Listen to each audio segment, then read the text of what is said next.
Mesdames et messieurs, bonjour et soyez les bienvenus dans cette nouvelle édition dont tels sont les principaux faits. Journée internationale de la jeunesse, la protection de l'environnement au cœur des rencontres de sensibilisation.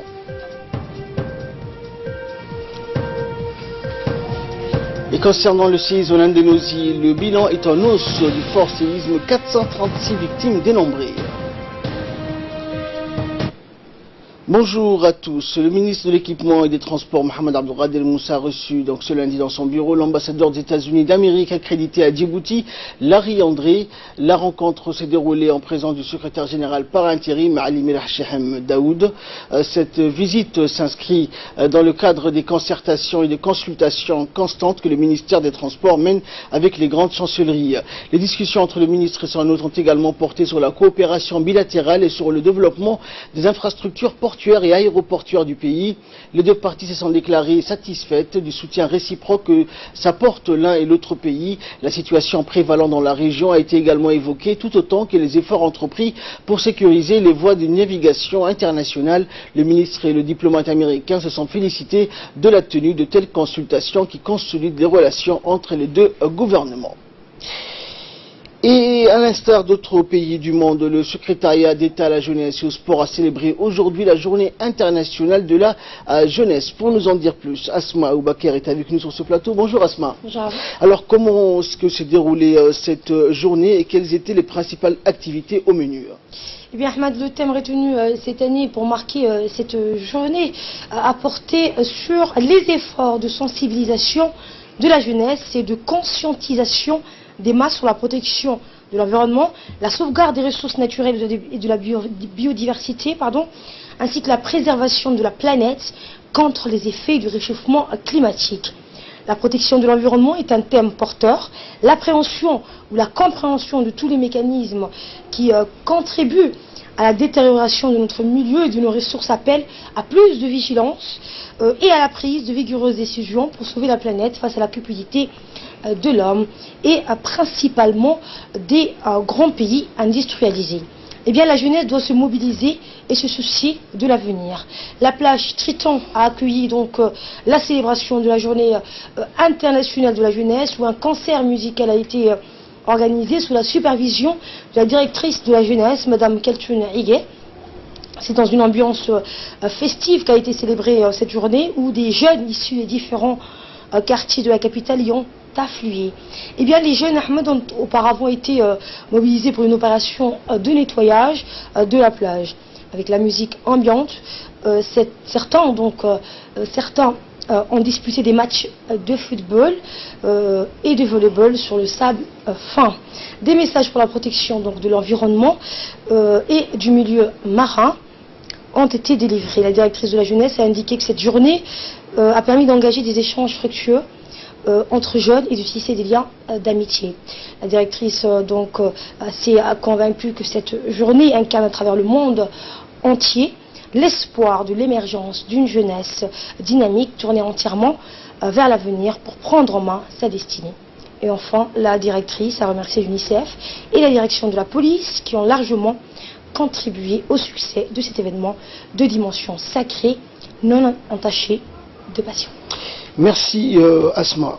Une autre manifestation s'est déroulée au CDC du quartier 3 où des jeux de loisirs et de détente ont été offerts en présence d'Abdelrachid Youssouf, représentant le département de la jeunesse et des sports, et la représentante de l'UNICEF à Djibouti, Dianabou Maondé. Des cartes de jeux interactifs ont été remises aux responsables des CDC afin que les adolescents puissent en profiter au cours de leur temps libre. Et dans son intervention, Dianabou Maondé a mis l'accent sur le mouvement global en marche au profit des jeunes. Elle a mis l'accent sur les actions innovatrices et d'éveil devant aider les jeunes à s'épanouir.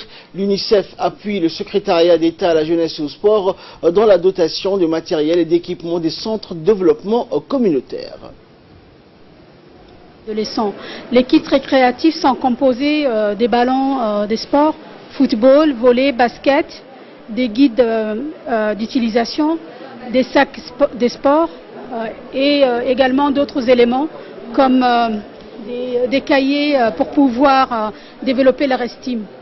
Il y a également les kits adolescents qui sont composés des feutres, des ciseaux, si je cite quelques éléments, des cahiers pour pouvoir décrire leurs activités, des jeux de cartes afin de développer leur renforcement, leur créativité dans les domaines de la participation et de l'engagement des adolescents et adolescentes. Et qu'ils s'éloignent définitivement de la délinquance, des fléaux qui les touchent directement, et qu'ils renforcent leurs compétences afin qu'ils soient des acteurs et non pas des bénéficiaires. Et quant à Abdelrachid Youssouf, Absidoni a tenu à remercier l'UNICEF pour son soutien visant à aider la jeunesse à s'épanouir. On l'écoute. Que nous avons entamé avec le secrétariat d'État à la jeunesse et des sports en tout ce qui concerne le développement des adolescents et des jeunes. Nous estimons que c'est effectivement une très belle opportunité, une opportunité au niveau du développement de l'enfant et du jeune en ce qui concerne les possibilités que nous avons de pouvoir les stimuler et de pouvoir assurer qu'ils puissent aussi jouer le rôle d'agents de changement au niveau de leur communauté et du pays. Son Excellence, le Président de la République, a mis comme priorité pour Djibouti le développement du capital humain, et cela passe effectivement par l'accent que nous devons mettre pour le développement de l'enfant et du jeune. Et aujourd'hui, à travers ce don que nous mettons à la disposition du secrétariat d'État à la jeunesse et des sports et des différents CDC, c'est pour l'UNICEF aussi la contribution que nous donnons dans le cadre du développement des jeunes du pays. Représentant de l'UNICEF, nous espérons que cette collaboration continuera et se développera davantage dans l'esprit et dans le sens de soutenir à l'épanouissement de la jeunesse et à l'encontre vers le combat contre la délinquance juvénile, l'oisiveté des jeunes. Je vous remercie, et le secrétariat d'État de la jeunesse et des sports souhaiterait que cette collaboration puisse continuer davantage et se développer. Des images à présent de nos pèlerins qui se sont rendus cette année en Arabie Saoudite pour l'accomplissement de leur Hajj ou leur grand devoir religieux. Après avoir visité donc la ville de Médine, les 3 premiers groupes de pèlerins djiboutiens ont rejoint la Mecque, Makka al-Mukarrama, lieu principal du pèlerinage. Ces 3 premiers groupes de pèlerins étaient guidés par le directeur général des biens Waqf, Ilminoul Jama', et le responsable du Hajj au consulat de Djibouti à Jeddah, Ousmane Farah, ainsi que le vice-consul Ahmed Ali. Les pèlerins ont été chaleureusement accueillis à leur arrivée à l'hôtel où ils vont résider durant leur séjour à la Mecque. Des chambres leur ont été désignées et un service de veille sanitaire a été mis en place. L'accomplissement du Hajj donc se présente sous les meilleurs auspices. L'antenne du bureau de l'ANIFIP mise en place à Tadjoura a entrepris l'enregistrement des premières demandes d'embauche. Selon le responsable de cette antenne, Abdallah Mohamed, les enregistrements des demandes d'emploi donc sur ordinateur où toutes les données sont mémorisées dans les fichiers spécifiant les qualifications, l'âge, les diplômes et autres expériences des requérants ou personnes à la recherche d'un emploi. Le directeur général de l'ANEFIP, M. Hussein, s'est félicité donc du lancement des activités de l'antenne régionale de l'ANEFIP à Tadjoura, où une formation a été dispensée pour les agents.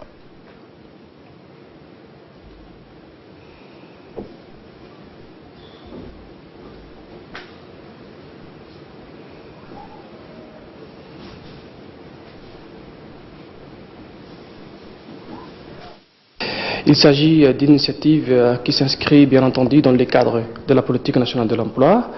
Cette action qui a pour objectif d'introduire les compétences de base et de l'employabilité et de l'entrepreneuriat auprès de jeunes qui sont à la recherche de l'emploi.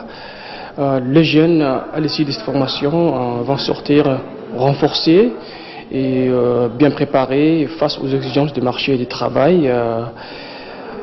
Nous remercions également les autorités locales, notamment les préfets et les conseillers régionaux des régions, qui ont pris toutes les dispositions nécessaires, se déroulent dans les bonnes conditions. Et le président du conseil régional de Tadjoura, Omar Hussein, et le préfet de Tadjoura, Abdelmalik Mohamed, placent beaucoup d'espoir sur cette antenne pour offrir des opportunités de travail aux jeunes de la région. Nous les écoutons. Le président de la République, en envoyant des agences dans les districts de l'intérieur, à ce que tous les ministères sectoriels soient représentés. Et dans ce cadre, l'ANIFIP est venue et s'est installée au sein du conseil régional. Je peux aujourd'hui dire, franchement, que le seul ministère sectoriel qui travaille en collaboration et qui fait un effort énorme au niveau de la base de données des chômeurs de la région du Tadjoura, c'est l'ANIFIP.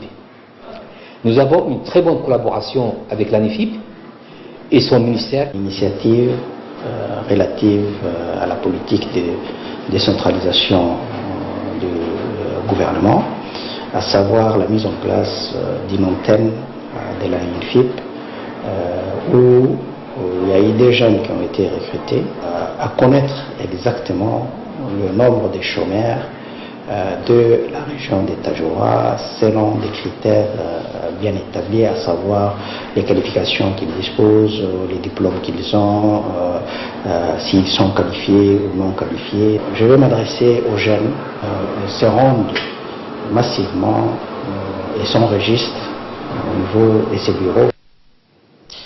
Les responsables de la région de Tadjoura se mobilisent pour l'organisation de la 10e édition du tournoi interrégional dit de l'amitié. Il s'agit d'un événement biennal de rencontres sportives et de manifestations culturelles où des jeunes venant des 4 coins du pays, notamment de Djibouti, ville d'Ali Sabié, d'Arta, de Dikil Dobok et de Tadjoura, se retrouvent à Adaïlou. L'événement réunira près de 500 jeunes.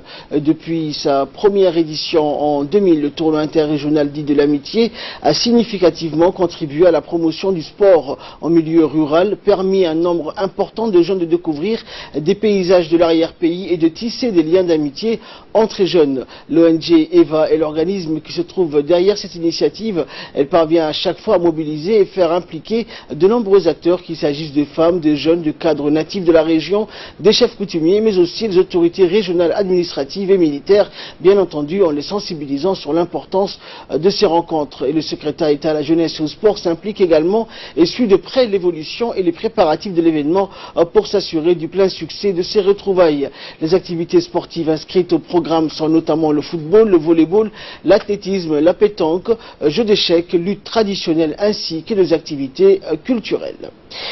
Et de là, nous passons à ce qui fait la une de l'actualité africaine et internationale avec Fardous Hussein. Bonjour Fardous. Bonjour.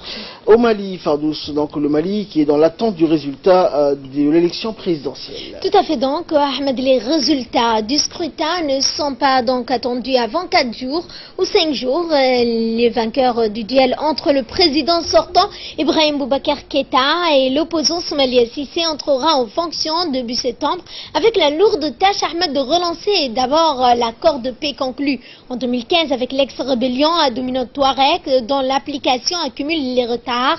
Dimanche, donc jour du scrutin, les bureaux de vote n'ont pas pu connaître une forte influence en raison d'une météo pluvieuse et des risques de violence ou encore du manque de suspense. Les opérations de dépouillement ont donc débuté dès la fermeture des bureaux de vote. L'élection déterminante pour l'avenir du Sahel a été émaillée de violences, dont la plus grave a eu lieu au sud de Tombouctou, où le président d'un bureau de vote a été tué par balle par des djihadistes présumés venus interdire le vote. Et en Indonésie, nous allons parler donc du séisme. Le bilan monte donc et 436 morts ont été répertoriés. En effet, Ahmed, le bilan du séisme donc, qui a touché l'île de Lombok en Indonésie s'est alourdi à plus de 436 morts. Les équipes de recherche de secours continuent d'évacuer les victimes enfouies sous les décombres de bâtiments et par glissement de terrain provoqué par le séisme du 5 août, Ahmed. La plupart des personnes déplacées dorment sous des tentes ou des bâches installées à proximité des ruines de leurs maisons ou des abris de fortune. Des installations médicales prennent en charge des blessés. 3 hélicoptères, dont un de l'armée, ont été utilisés pour larguer de la nourriture dans des endroits isolés où les habitants ont besoin d'urgence d'eau potable, de nourriture, de médicaments ou de couverture. L'Indonésie, Ahmed, un archipel de plus de 17 000, constitué de plus de 17 000 îlots, se trouve sur la ceinture de feu du Pacifique, une zone de forte activité sismique. Ce pays d'Asie du Sud-Est est frappé par de nombreux séismes, mais contrairement aux 2 survenus à Lombok, la plupart ne sont guère dangereuses.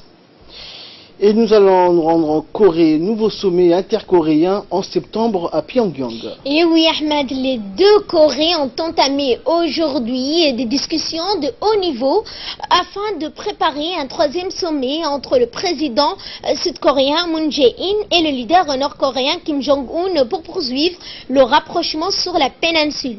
Après 2 années de montée de tension en raison du programme balistique et nucléaire du Nord, la péninsule, depuis le début de l'année, le théâtre d'une exceptionnelle détente qui s'est notamment concrétisée par le sommet d'avril, mais aussi par la rencontre historique en juin à Singapour entre Kim et le président américain Donald Trump.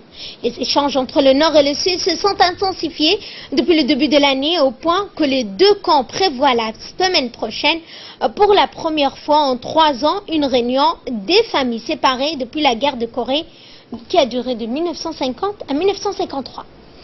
Et enfin, sport, pour finir, donc nous allons parler du tennis. Le numéro 1 mondial, Rafael Nadal, remporte le tournoi de Toronto. En effet, le numéro 1 mondial de tennis, Rafael Nadal, a soulevé la 4e fois la coupe Rogers ce dimanche sous le soleil de Toronto. 5 ans après sa dernière victoire en finale, l'Espagnol s'est imposé en 2-7, 6-2, 7-6 à 1h42 minutes contre son adversaire Stefanos Tsitsipas, combattant mais dépassé par un champion de grand jour. Le grec s'incline le jour de ses 20 ans après avoir battu 4 membres du top 10 sur la surface dure canadienne. Ce dernier monte ce lundi à la 15e place au classement ATP. Le duel a même pu jouer la prolongation, mais Rafael Nadal sauve la balle de 2e set avec un brin